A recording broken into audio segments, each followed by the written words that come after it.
Hi అండి, అందరికీ good morning. ఇది గంగవాయల కూర చూసారు కదా. ఈ గంగవాయల కూర మనకి సమ్మర్లో చాలా ఎక్కువగా వస్తుంది.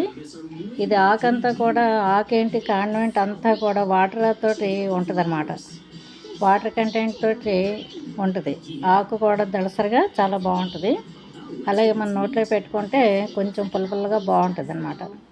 దీన్ని యాక్చువల్లీ ఏంటంటే సమ్మర్లో తినటం వల్ల ఒంటికి చలవ చేస్తుంది.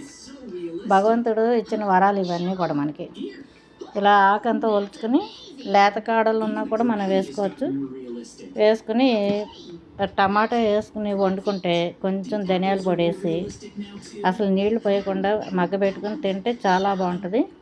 అన్నంలోకి ఎంతో బాగుంటుంది ఇది. అలాగే మన చపాతీ పూరీల్లో కూడా ఆ విధంగా చేసుకుని తినచ్చు.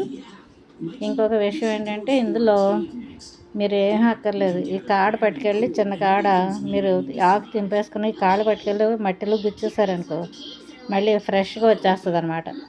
చాలా బాగా వస్తుంది. కానీ సమ్మర్ ఎక్కువ వస్తుంది. ఇది రైనీ సీజన్లో రాదు, ఎక్కువ సమ్మర్లోనే వస్తుంది. అందులో మా తొట్టుల నిండా చాలా బాగా వచ్చింది. అలాగే వాళ్ళ కోసి ఇరుగు పొరుగు కూడా ఇవ్వడం జరిగింది.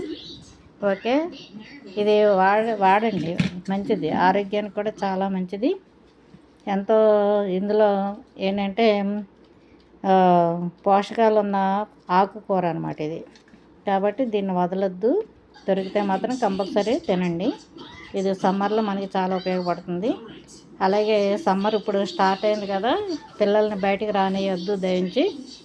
పిల్లల్ని బయటికి వదిలితే ఈ ఎండలకి వాళ్ళు డిహైడ్రేషన్కి ఎక్కువగా ఏంటంటే ఇదవుతారు. డిహైడ్రేషన్ రావటం వల్ల వాళ్ళ పిల్లలు చాలా సఫర్ అవుతారు. కాబట్టి మార్నింగ్ 10 నుంచి సాయంత్రం 5 గంటల వరకు ఎవరిని పిల్లల్ని బయటకు రానియకండి. అందరూ కూడా చాలా కేర్లో ఉండండి. అందరూ ప్రతి ఒక్కరు కూడాను. Thank you so much. అమ్మమ్మ ఛానల్కి లైక్ చేయండి, షేర్ చేయండి, సబ్స్క్రైబ్ చేయండి.